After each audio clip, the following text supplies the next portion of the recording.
महाराज जी, महाराज जी, मैं चाहकर भी गलत आचरण नहीं रोक पा रहा हूँ। गलत आचरण हो जाने पर मन बार बार जलता है। महाराज जी, मुझे बल दो, मैं गलत आचरण ना करूँ। नाम महाराज जप, जी, नाम जप। श्री राम नाम जी का जप निरंतर करना हाँ, का प्रयास करता हूँ। नहीं, ऐसा गलत कह रहे हो। निरंतर नाम जप करोगे और रोक नहीं सकते, ऐसा कैसे कहे? जवान शरीर है, 16 वर्ष की वैश्या है और भ्रष्ट करने के लिए आई है एकांत में ठाकुर हरिदास जी के पास। पर हरे कृष्ण कृष्ण कृष्ण हरे हरे, हरे राम राम राम हरे, 3 लाख नाम जप करते हैं। क्या प्रभाव हुआ?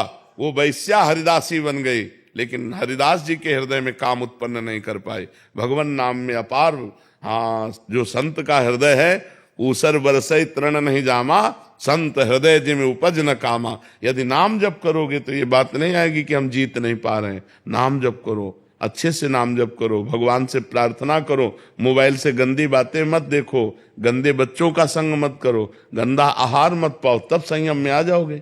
समझ पा रहे हो? दंड बैठक मारते हो कितने मिनट? सुबह 100 बार दंड बैठा हूँ। अच्छा, 1-2 किलोमीटर दौड़ लगाओ, लगाते हो, और नाम जप करो। फिर कैसे? क्या गंदी आदत है तुम्हारी? वही महाराज जी, ब्रह्मचर्य नष्ट हो जाता है इसका। ब्रह्मचर्य अपने आप थोड़ी नष्ट होता मन है, बहुत अशांत है महाराज जी। हमारी गंदी आदतों के कारण होता है। ब्रह्मचर्य अपने आप नष्ट नहीं होता। ब्रह्मचर्य ऐसा नहीं है घी में ताप लगेगा तभी पिघलेगा, ऐसे नहीं है। उसके बाद शांत होता है, लेकिन 20-25 दिन में फिर गिर जाता है। सावधान रहो, धीरे धीरे धीरे धीरे अभ्यास में और बढ़ाते जाओ, अंतराय पड़ता जाएगा। नाम जप और बढ़ाते जाओ, गंदी बातें देखना बंद करो। गंदी बातें देखो, हम आपको सच्ची बताएं, बिजली बिना कनेक्शन के नहीं जाती है, कनेक्शन होगा तभी बिजली जाएगी। ऐसे ही मन हमारा गंदगी में तभी जाता है जब कनेक्शन होगा। कुछ देख रहे हो, कुछ सुन रहे हो, कुछ बोल रहे हो, कुछ कर रहे हो, तभी मन तुम्हारा गंदगी में जाएगा। नहीं, स्फुरणा होती है और शांत हो जाती है। तो हमारा मन जैसे भगवान से विमुख होकर जब विषय में जाता है ना, तो या तो हमारा भोजन बिगड़ गया या हमारा दृश्य बिगड़ गया। कोई हमने गंदा दृश्य देख लिया, दृश्य से भी होता है। सौभरी जी यही वृंदावन में मछली को मैथुन करते देख करके काम से पीड़ित हो गए और मानधाता की 50 पुत्रियों से ब्याह किया। अजामिल ने जंगल में वैश्या और वैश्यागामी पुरुष का संसर्ग देखा और भ्रष्ट होकर के वो वैसे ही हो गया। तो दृश्य भी बिगाड़ देता है हमारे चित्त को, संसर्ग भी बिगाड़ देता है, भोजन भी बिगाड़ देता है। तो हम दृश्य से बचें, संसर्ग से बचें और नाम जप करें। तो निश्चित है जितने साधु महात्मा है सब भगवान के बल से ही तो ब्रह्मचर्य है, भगवान के बल से ही तो अच्छे आचरणों वाले हैं। इसलिए हमें लगता है भगवान का बल आश्रय लो और चिंता मत करो। अभी तो बच्चे हो, निकल जाओगे, अच्छे से निकल जाओगे यदि सही ढंग से चलोगे तो। ठीक है? श्वेता सिंह सिन्हा जी, कानपुर से। राधे राधे महाराज जी। महाराज जी, शरीर में प्राण क्या है? इसमें निर्धारण का खेल कौन कर रहा है और कैसे? 5 प्राण हैं, उनको 10 प्राण भी कहते हैं। ये जो वायु आ जा रही है ऊपर नीचे, जैसे अपान वायु जो नीचे से निकलती गुदा द्वार से, प्राण, अपान, व्यान, समान, उदान, इन 5 प्राणों के द्वारा हमारे शरीर का संचलन हो रहा है। ये प्राण आना और प्राणवायु जाना, नीचे से प्राणवायु निकलना और प्राणों के द्वारा पूरे शरीर का संचलन होना। प्राण, अपान, व्यान, उदान, समान, ये 5 प्रकार के प्राण हैं। उनके छोटे हिस्से में 5 और हो गए तो उनको 10 कहते हैं। इन प्राणों का जो संचलन करता है वो ईश्वर होता है। ईश्वर जो आत्म तत्व, जैसे सब यंत्र जितने भी हैं, चाहे ठंडा करें, चाहे गर्म करें, चाहे प्रकाश करें, चाहे मोटर चलावें, उनमें पावर बिजली है। ऐसे चाहे पाप करे, चाहे पुण्य करे, चाहे अच्छा हो, चाहे बुरा हो, चाहे महात्मा हो, चाहे दुरात्मा हो, सब में पावर जो बैठा हुआ है वो परमात्मा बैठा हुआ है, ईश्वर बैठा हुआ है। सबका संचालन ईश्वर कर रहा है। और ईश्वर कौन है? आप ही हैं। आप अपने को भूल करके शरीर मान लिए, स्त्री मान लिए, पुरुष मान लिए। जब आप इसको छोड़ोगे और वहां पहुंचोगे तो चीज वही मिलेगी। जैसे कंगन है, बाला है, नथुनी है, हार है, ये सब इकट्ठा करके अलग अलग नाम दिए गए, लेकिन है क्या? सोना। सोना ही तो है ना। उनके नाम अलग अलग हैं, कंगन, हार, नथुनी, बाला, माथे की बिंदिया, अलग अलग उनके हम नाम दे सकते हैं, पैरों में घुंघरू, अलग अलग नाम दे सकते हैं, करधनी, लेकिन है क्या? सोना। ऐसे जड़, चैतन्य, स्त्री, पुरुष, मूर्ख, विद्वान, है क्या? परमात्मा। उसको जान ले तो जानत तुम्हें हो जाए। जो उसको जान लिया तो वही चीज आप हो। अब आप ये नहीं हो और हम इसी में फंसे हैं, आप में ही फंसे हैं, इसी में तो फंसे हैं।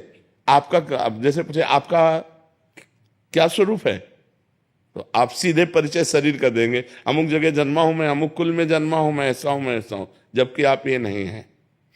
ये आपको एक सवारी मिली है परम पद तक पहुंचने के लिए। ये गाड़ी है, आप गाड़ी नहीं है। स्थूल, सूक्ष्म, कारण, 3 शरीर हैं और आप उन शरीरों के दृष्टा हो, साक्षी हो, प्रेरक हो। इनमें क्रियाएं हो रही हैं माया के द्वारा, उनको आप अपने ऊपर मान रहे हो, इसीलिए भोक्ता बन गए। कर्ता बन गए तो भोक्ता बन गए, दृष्टा से हटे कर्ता बन गए तो फिर भोक्ता बन गए। इसीलिए बार बार जन्म, बार बार मरण होगा। पुनरपि जननम पुनरपि मरणम पुनरपि जननी जठरे शयनम। तो इसको समझो, नाम जप करो, शास्त्र स्वाध्याय करो, सत्संग सुनो, पवित्र आचरण करो। हमारी ये बात सब मान लो तो सबका मंगल हो जाएगा, सब दुख नष्ट हो जाएंगे। परमार्थ बहुत ऊंचाई है, पर इतना करो, नाम जप करो। गंदे आचरण जो जानते हो वो कदापि मत करो, गंदा भोजन मत करो, दूसरों की भलाई करो, अभी आनंद आ जाएगा। मनुष्य जीवन आनंद लेने के लिए, लेकिन हम लोगों ने गलत जगह आनंद को स्थापित किया। मन व्यभिचार में लग गया, चोरी में लग गया, हिंसा में लग गया, नरक, जेल, यही भोगना पड़ रहा है। तो हमको चाहिए कि थोड़ा मन से हमें लड़ना होगा, मन को हमें गलत रास्तों से हटाकर सत्य मार्ग में चलाना होगा। असतो मां सदगमय, तमसो मां ज्योतिर्गमय, मृत्युर्मां अमृतम गमय। मृत्यु से अमृत की यात्रा, अंधकार से जीवित की यात्रा। ये अंधकार में जीवन हमारा है, जो हम विषय भोग भोग करके अपने समय को व्यर्थ नष्ट कर रहे हैं। ये अंधकार में जीवन, भगवान का चिंतन, निरंतर भगवान का चिंतन, यही आनंद में जीवन है। प्रेरणा जी दिल्ली से। राधे राधे महाराज जी। महाराज जी, जब भी मैं भगवत स्मरण, जप या ध्यान करती हूँ तभी असंगत और बीते हुए समय की व्यर्थ बातें मन पर हावी हो जाती हैं, जो बातें अब मायने नहीं रखती। महाराज जी, इस मानसिक विक्षेपों से कैसे पार पाऊं महाराज जी? पागल आदमी रोड में खड़ा गाली दे तो हम उससे मतलब नहीं रखते। ऐसे ही समय मन पागल है, पक्का समझो। इसको ऐसे उपेक्षा करनी जैसे पागल आदमी रोड में जा रहे, पागल आदमी आपको गाली दे रहा हो, ईंट मार रहा हो, आपको बुरा थोड़ा लगे कि पर ये लगेगा यार पागल आदमी है। ऐसे इस समय मन विषय में पागल है, संसार में पागल है, माया में पागल है। जब हम भजन में बैठेंगे तो भूत की बातें, भविष्य की बातें, वर्तमान की चिंता लेकर के या व्यर्थ की बातें वो मन हमारे सामने पेश करता है। जो मन में छुपी हुई वासनाएं वो बाहर आती हैं। हमको चाहिए कि डट करके नाम जप करते रहें और उनको इस तरह उड़ाते रहें जैसे पागल आदमी की बातें। मेरा मन, मैं मन, अब ये सोच लिया तो करना ही है। देखो ना, अब ये मन हट ठाने तो मुझे करना ही पड़े। क्यों करना पड़ेगा? अब वो जलाएगा।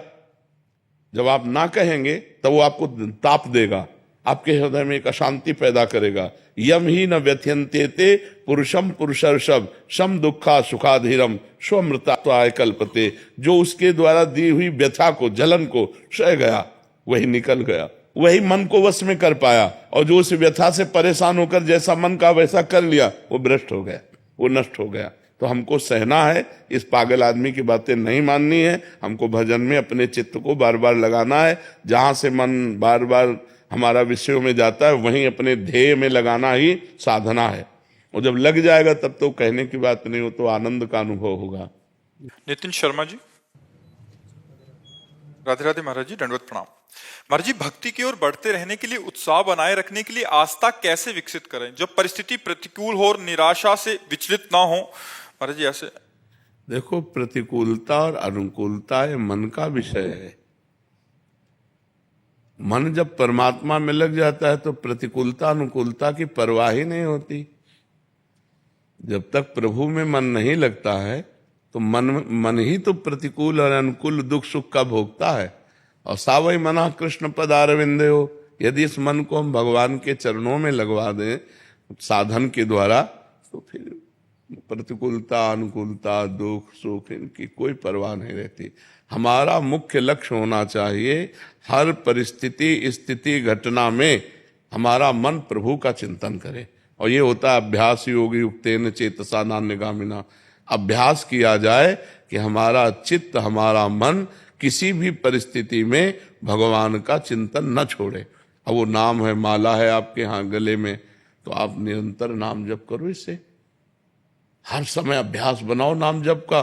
धीरे धीरे मन जैसे नाम जप कर रहे हैं तो उसमें स्फुरणाएं हो रही, भूत की, भविष्य की, गंदी बातों की, अच्छी बातों की, उन सब पर ध्यान न दीजिए, बस नाम चलाते रहिए। नाम के बल से जब मन पवित्र होगा प्रभु में लगो। जहां प्रभु में लगा सो प्रभु सम है, तो समता आ जाएगी। दुख सुख में, मान अपमान में, लाभ हानि में, जय पराजय में, प्रतिकूलता अनुकूलता में समता आ जाएगी। जहां समता आई परमानंद अनुभव आने लगे। खूब नाम का जप करो डट करके। नाम जप से ही भक्ति का रंग चढ़ेगा। नाम जप में अगर ढिलाई रहे और निरंतर, कभी माला से, कभी काउंटर से, कभी मन से भी, कोई माला वाला नहीं लिया, ऐसे चल रहा है। और ऐसे अभ्यास क्रिया करते हुए हो सकता है, फावड़ा चलाते हुए, व्यापार करते हुए, नौकरी करते हुए, चलते फिरते हुए, हर समय नाम जप किया जा सकता है। तो नाम जप का अभ्यास करने से मन पवित्र होता, पवित्र मन भगवान में लगता, भगवान में लगा हुआ मन हर दुख सुख की परिस्थिति को समान भाव से सह सकता है। समझ पा रहे आप?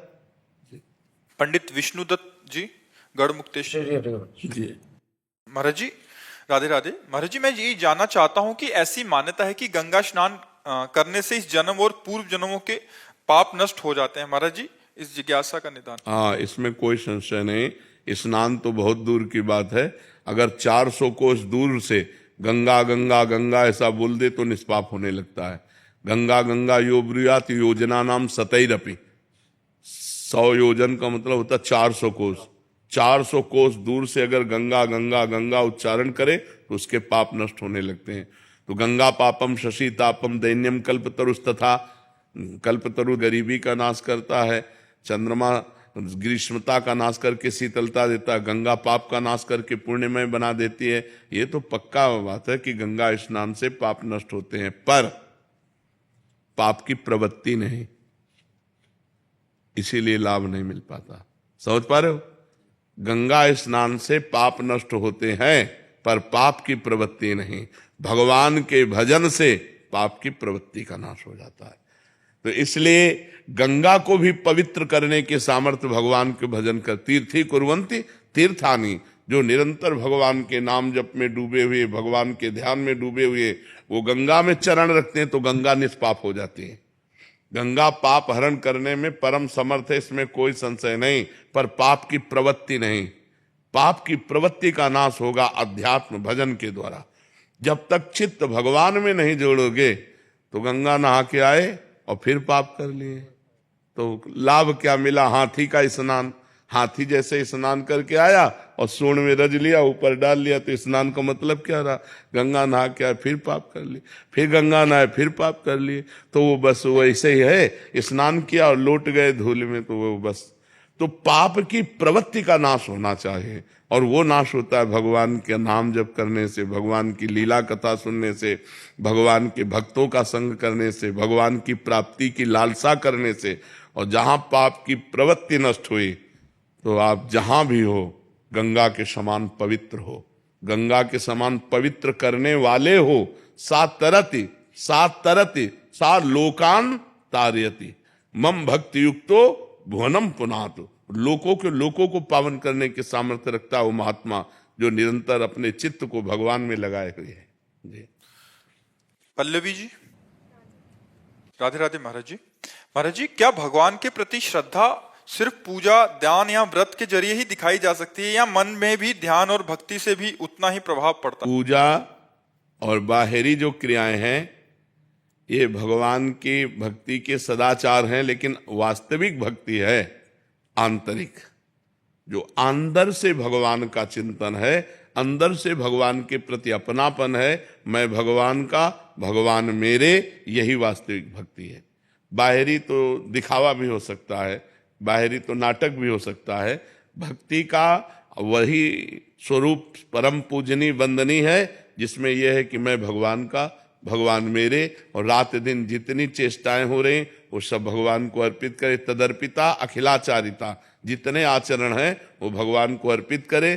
तद स्मरणेन परम व्याकुलतेति, भगवान का स्मरण छूटने पर व्याकुलता ही नहीं परम व्याकुलता पैदा हो जाए, इसे भक्ति कहते हैं। भक्ति का स्वरूप है तदर्पिता अखिलाचारिता तद स्मरणेन परम व्याकुलतेति, समस्त आचरण भगवान को अर्पित करना और वो भी भगवान के अनुकूल आचरण करना और निरंतर भगवान का स्मरण करना अंदर ही अंदर, ये सच्ची भक्ति का स्वरूप है। नवल किशोर सिंगला जी। महाराज जी, श्री हरिवंश। महाराज जी, मैं डॉक्टर हूँ, कभी कभी पेशेंट हमको गलत बोलता है रूडली, तो मन में उसको उतना अच्छे से देखने का भाव नहीं आता, कैसे? नहीं, अगर पागल खाने के डॉक्टर होते तो तुम्हें थप्पड़ भी खाने की हिम्मत रखनी पड़ती। चूक जाए तो थप्पड़ भी मार देगा क्योंकि पागल है। तो हर मरीज अपने रोग से ग्रसित है, वो दुखित है, वो दुख निवारण करवाना चाहता है। अगर वो जरा सा भी हमको कटु बोलता है तो हमको अपने बच्चे की तरह ट्रीटमेंट करना है।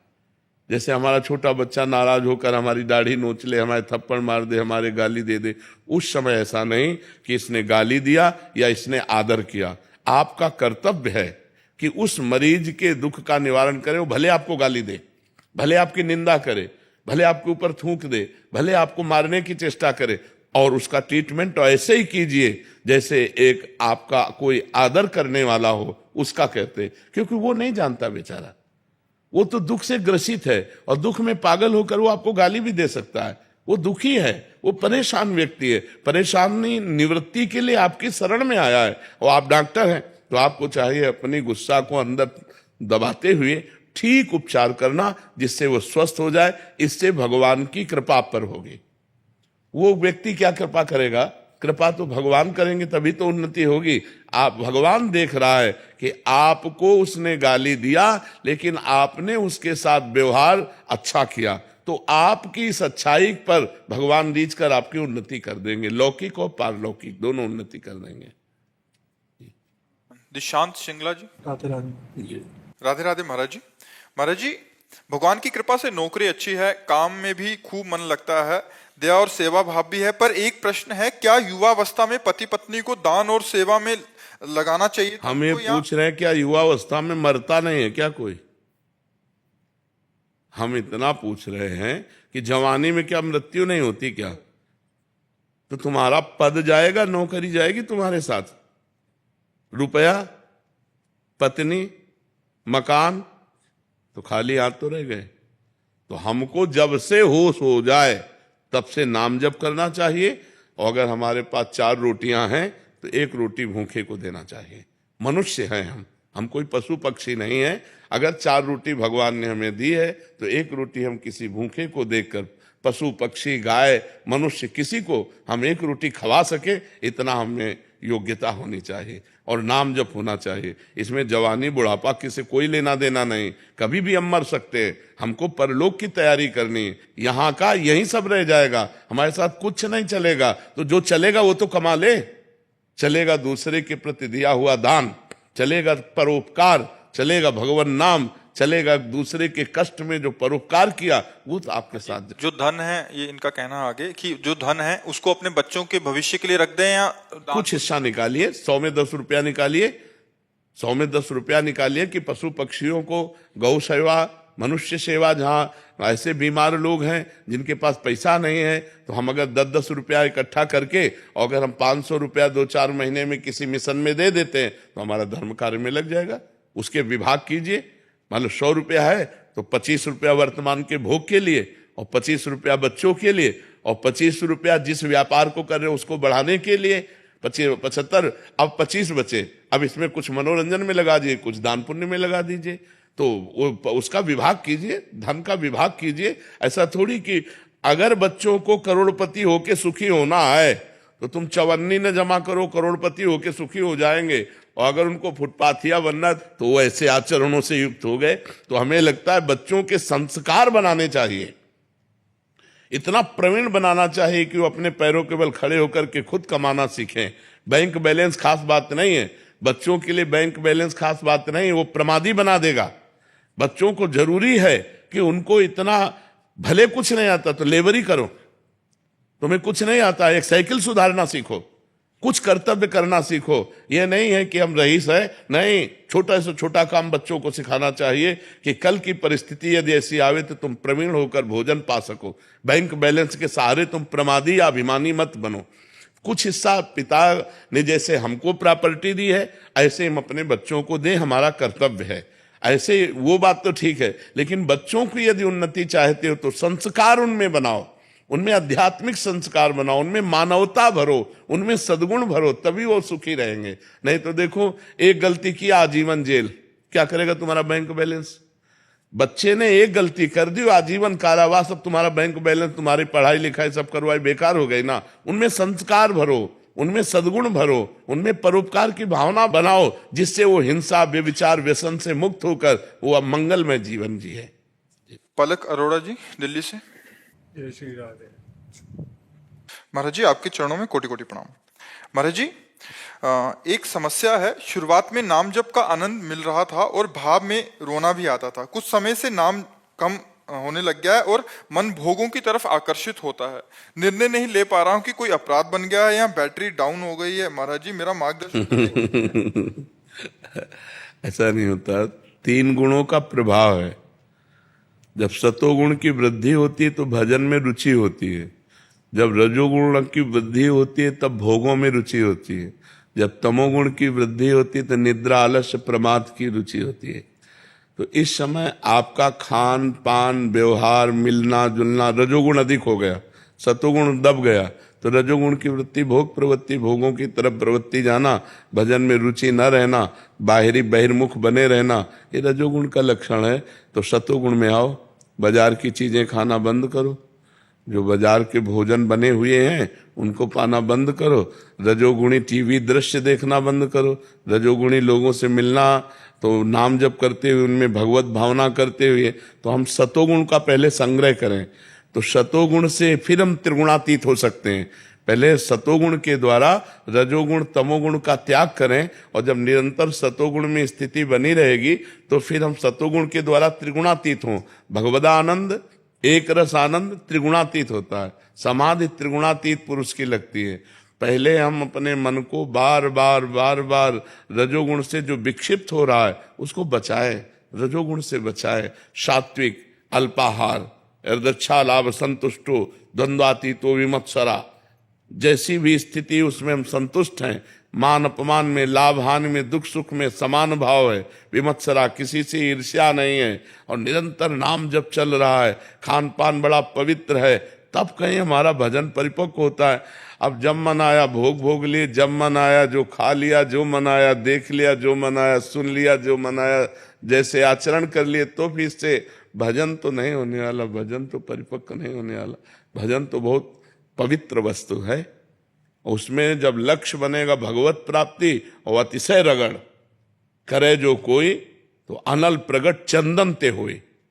चंदन में आग पैदा हो जाए यदि अतिशय रगड़ कर दी जाए, तो अतिशय प्रयत्नशील हो करके, हठी बन करके, नाम जब मन में नहीं चल रहा तो उपांशु चला रहे हैं, उपांशु नहीं चल रहा तो वाचिक कर रहे हैं, राधा राधा राधा राधा राधा राधा राधा, अपने आप सतोगुण आ जाएगा। पर खान पान, अब जैसे पिज्जा, बर्गर, नूडल, ये वो बाजार की चीजें खाओ और सोचो भजन करें, तो नहीं होने वाला। ये अपवित्र बनाने वाले, अपवित्र पद्धति से बनी हुई वस्तुएं खाने वाले, ये कभी भजन नहीं कर सकते, ये केवल भजन का नाटक कर सकते हैं। भजन होता है पवित्र विचार के द्वारा, पवित्र धन से लिए हुए अन्न को भगवान को पवा करके फिर पाओ, तब भजन होगा। पवित्र आचरण, शरीर पवित्र हमारे, भोजन पवित्र हमारा, तब परम पवित्र भगवान का नाम हमारी जिह्वा पर नृत्य करेगा। कृष्ण कृष्ण कृष्ण, राधा राधा राधा, राम राम राम, हरि हरि, जो नाम प्रिय हो या जो गुरुदेव ने दिया हो। समझ पा रहे हो? चूक है उसको सुधारो। अपराध से भी भजन रुक जाता है। जैसे किसी वैष्णव के प्रति दोष दृष्टि कर ले तो अपराध बन जाएगा, फिर भजन रुक जाएगा। सतोगुण होते हुए भी भजन रुक जाएगा। अगर किसी वैष्णव के प्रति ऐसा हो तो तुरंत वहीं प्रणाम कर लो, हे मन तू क्या सोच रहा है, सब में भगवान है। फिर ये तो भगवान के भक्त हैं। मोरे मन प्रभुअस विश्वासा, राम ते अधिक राम करदासा। हे भगवान आपकी जय हो, हे संत भगवान मेरे से जो मन से गलती पड़ी हो क्षमा करो, तुरंत खत्म। वैष्णव अपराध अगर वाणी से निंदा कर दो तब तो फिर उनसे जाके क्षमा मांगनी पड़ेगी। तो वैष्णव अपराध ना हुआ हो तो सतोगुण का संग्रह करो, भजन बढ़ना प्रारंभ हो जाएगा। और वाणी से तो नहीं होता भाई, पर अंदर ही अंदर ना मतलब ऐसा कुछ हो जाता तो भाई मैं खुद को अंदर से वैसे मतलब टोकता रहता हूँ कि हाँ ऐसा नहीं है। और क्योंकि देखो सब में भगवान है तो पक्की बात है। बाहरी आचरण किसी के रजोगुणी, किसी के सतोगुणी, किसी की तमोगुणी, इन क्रियाओं को हम नहीं देखते, कारण तत्व को देखते हैं। जो साधक होता है वो क्रियाओं को नहीं देखता, वो कारण को देखता है। और कारण भगवान है, सबके सबके परम कारण भगवान है। तो हम सबको भगवान को देखें, क्रियाओं को के देखें। क्रियाएं देखेंगे तो कहीं मलिन है, कहीं उत्तम है, कहीं अधम है। यही तो प्रकृति का खेल है। कहीं त्रिगुणात्मक माया के द्वारा क्रियाओं से हम व्यक्ति की पहचान नहीं कर सकते। हम उसके व्यक्तित्व के अंदर जो बैठा हुआ परमात्मा उसको देखना चाहते हैं। साधक उसको देखता है, नहीं तो ये क्रियाएं तो ऐसी होती रहेंगी। विद्या विनय संपन्ने ब्राह्मणे गविहस्तिनी स्वनीचय सुपाके चा पंडिता सम दर्शिना। जो सब में भगवान को देखता है वही ज्ञानी है। तो इसलिए सावधान होकर के चलो और भजन बढ़ाओ। मानसिक नहीं चला तो उपांश लाओ, उपांश नहीं तो वाचिक लाओ। मंत्र केवल वाचिक नहीं कहा जाता, नाम तो निरंतर जपा जा सकता है। तो खूब नाम जप करो जी। प्रवीण कुमार जी पलवल से। महाराज जी आपके चरणों में कोटि कोटि प्रणाम। महाराज जी आप कहते हैं पहले भगवान को खिलाओ फिर खाओ, लेकिन महाराज जी मेरे मन में ये भाव आता है कि मैं तुच्छ प्राणी भगवान को क्या खिला सकता हूँ, भगवान ही मेरे को खिला रहे हैं। हम आपको उदाहरण देते हैं। आपके बेटा है, कहे दो बेटा, दोनों को लाके एक एक सेव दिया आपने लाके दिया। एक बेटा खाने लगा और दूसरा दौड़ के आया, तुम्हारी गोद में चढ़ के कहा पापा पाओ। कैसा लगेगा आपको? कैसा लगेगा आपको? आप उत्तर दीजिए। आपका हृदय भर जाएगा नहीं? और आप उसके हाथ से सेव लेकर अपने हाथ से पवाएंगे और दुलार करेंगे। क्यों? क्योंकि आपके द्वारा दी वस्तु जब आपको समर्पित किया तो आपका हृदय भराया। वही हम सिखा रहे हैं। तो दियम वस्तु गोविंदम तो भ्रमेव। इसमें उस बालक को जिसने स्वयं खाने लगा वो भी तुम्हारा बेटा है, तुम्ही ने लाके दिया है, लेकिन तुम्हारी उतनी कृपा नहीं होगी जितनी कृपा इस बालक पर होगी।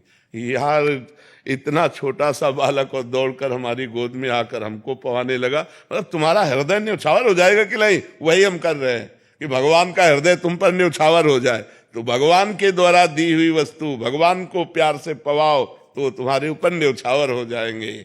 बात समझ में आ रही कि नहीं जी? सुधा शास्त्री जी हापुड़। राधे राधे महाराज जी आपके चरणों में कोटि कोटि प्रणाम। महाराज जी आप कह रहे हैं कि आप 65 वर्ष के हो गए हैं, बचपन से इतना जब तब गायत्री अनुष्ठान आज तक हर रोज करते आई हूँ। मेरे पुत्र की आयु 40 वर्ष है, मानसिक विकलांग है और उसको छोड़ के मैं कहीं जा नहीं सकती। तो महाराज जी क्या मेरे जीवन भर का जब तब मेरे पुत्र का कुछ भला होगा, उसके खाते में मेरे द्वारा किया गया जब तब जमा कर सकती हूँ? हाँ, यदि आप ऐसा करोगी तो हो जाएगा। अपने पुत्र को दे दीजिए तो पुत्र के पास पहुंच जाएगा। उसकी प्रक्रिया है, पहले श्री कृष्णार्पणमस्तु करो, पहले सरकारी बैंक में जमा करो। श्री कृष्णार्पणमस्तु करके हे भगवान हमारे पुत्र को ये ये जो भी हमारा साधन है तो उसको प्राप्त हो जाएगा। ऐसा राधा वल्लभ श्री हरिवंश महाराज जी। महाराज जी आपके चरणों में कोटि कोटि प्रणाम। महाराज जी कर्म योगी, स्थित प्रज्ञ और प्रेम लक्षणा भक्ति में क्या संबंध है? क्या तीनों एक साथ संभव है? कर्म योगी, स्थित प्रज्ञ और प्रेम लक्षणा भक्ति, इन तीनों में क्या कोई संबंध है? क्या एक साथ संभव है? नहीं। स्थित प्रज्ञ सिद्ध पुरुष है जो सबसे परे पहुंच चुका है। स्थित प्रज्ञ का मतलब समझते हो? सिद्ध पुरुष जो भगवदाकार वृत्ति को प्राप्त हो चुका है और उसके लिए कोई कर्म नहीं है और उसके लिए कोई कर्तव्य नहीं है। जो हो रहा है वो हो रहा है प्रकृति में, उसके शरीर के द्वारा उसका शरीर से कोई संबंध नहीं रहता। जो स्थित प्रज्ञ है वो निरंतर भगवदाकार वृत्ति में जो डूबा हुआ है, जो संसार की स्मृति से रहित हो चुका है, उसे स्थित प्रज्ञ कहते हैं। कर्मयोगी को कहते हैं जो शास्त्र के अनुसार निष्काम भाव से जगत प्रीत्यर्थ या भगवत प्रीत्यर्थ कर्म करता है। प्रेम लक्षणा जो नवधा को भी पार करके प्रेम को भगवान को प्राप्त हो गया। तीनों का अलग अलग मार्ग एक कैसे हो सकते है? समझ पाए कि नहीं पाए?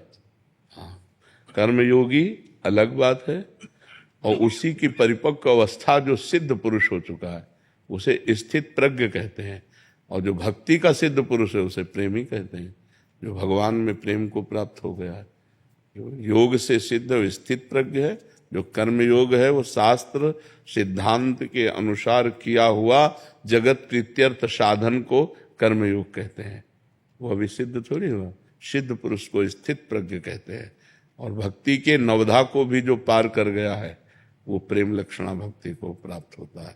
पाई रस भक्ति गूढ़ जुग जुग जग दुर्लभ भव इंद्रादि विधिम, जो ब्रह्मा और देवराज इंद्र को भी दुर्लभ है, दुर्लभ भव इंद्रादि विधि, आगम और निगम पुराण अगोचर सहज माधुरी रूप निधिम, अनभय आनंद कंद निज संपत्ति गुप्त श्रीरुति प्रगट करनम, जय जगुद्योत व्यास कुल दीपक, जय श्री हरिवंश चरण शरणम। प्रेम एक अमोघ वस्तु, स्थित प्रज्ञ सिद्ध पुरुष, कर्मयोग साधन, कर्मयोग साधन, स्थित प्रज्ञ सिद्ध पुरुष, प्रेम योग अपार प्रेम भगवान से। समझ पा रहे हो? हाँ, भजन करोगे तब समझ पाओगे, ऐसे प्रश्न करने मात्र से थोड़ी बात बनेगी। अब ब्रह्मचर्य रहो, चाहे गृहस्थ में हो चाहे विरक्त में, उचित ब्रह्मचर्य रहना चाहिए, तभी परमार्थ की बात समझ में आएगी। व्यभिचारी पुरुष परमार्थ का अधिकारी नहीं होता।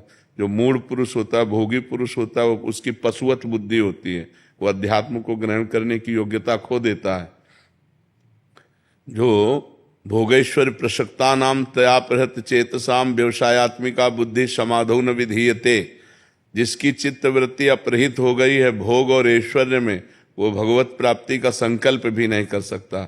ये भगवान बोल रहे हैं जो रचना करते हैं सबकी। भोगेश्वर प्रसक्ता नाम तया प्रहत चेतसाम व्यवसायत्मिका बुद्धि समाधौ न विधीयते। तो हमें लगता है अगर हम ककहरा से चलें तो ज्ञान में पहुंचने में देर नहीं लगेगी।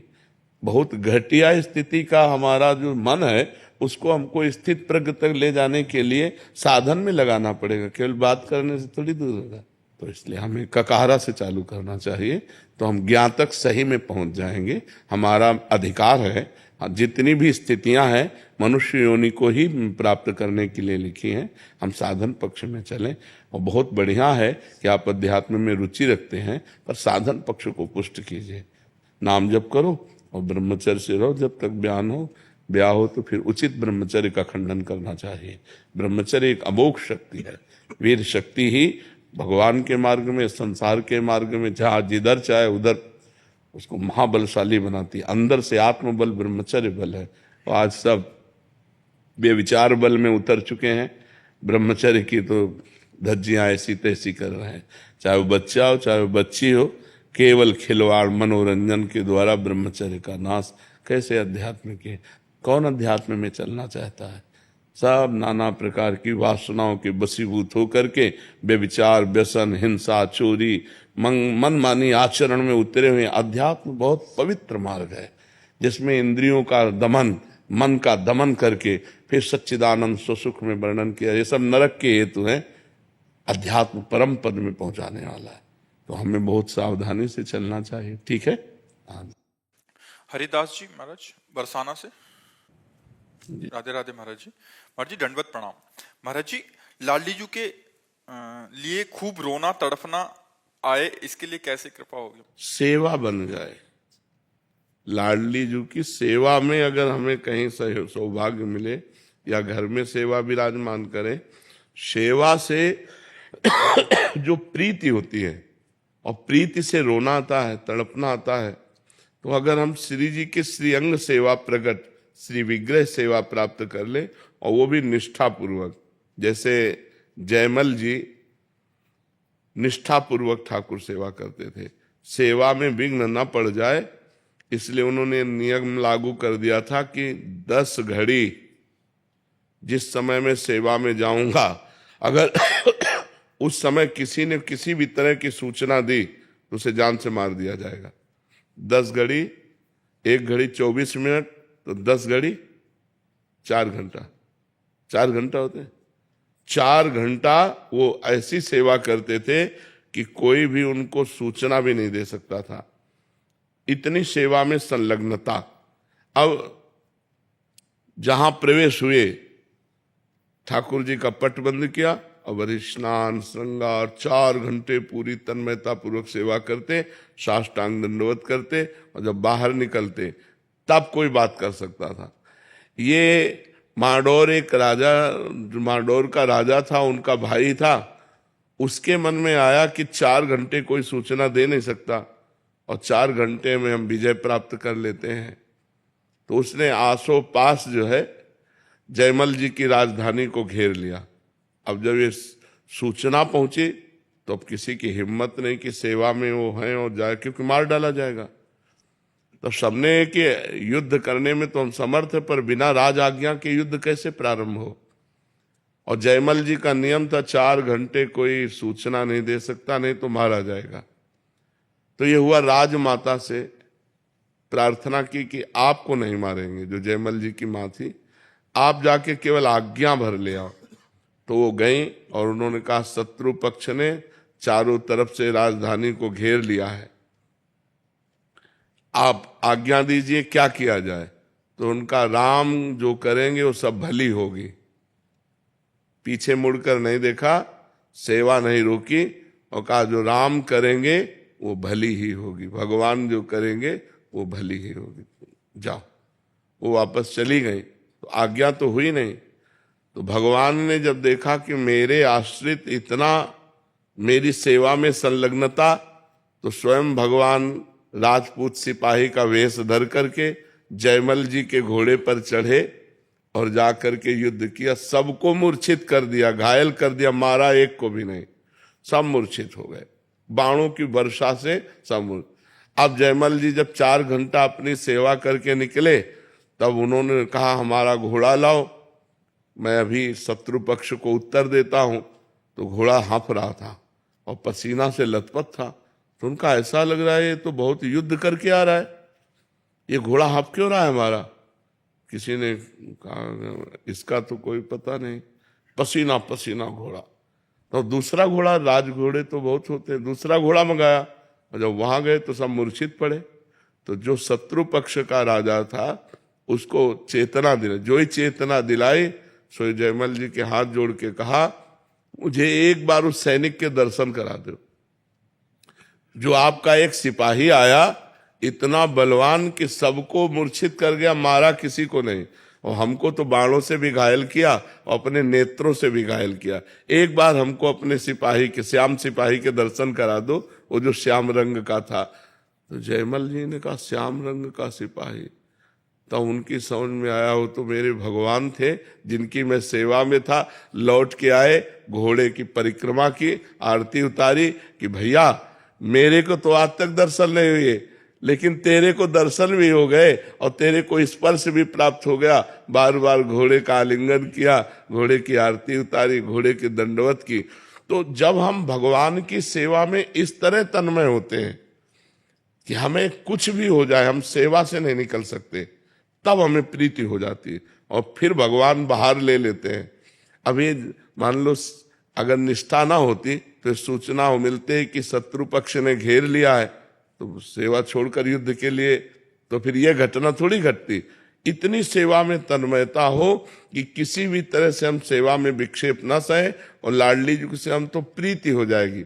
फिर जिससे प्रीति हो जाती है उससे प्रगट में मिलने का मन होता है कि एक बार प्रगट में मिले। फिर तड़पना, रोना, सिसकना, यही उसको जीने का रास्ता मिलता है। जो भगवत प्रेमी होता है वो तड़पना, सिसकना, रोना, या तो हम सेवा पर विशेष ध्यान दें। हमारी श्री जी राई की सेवा को मेरु के समान समझती, तो फूल सेवा, श्रृंगार सेवा, पोछा सेवा, सोहनी सेवा।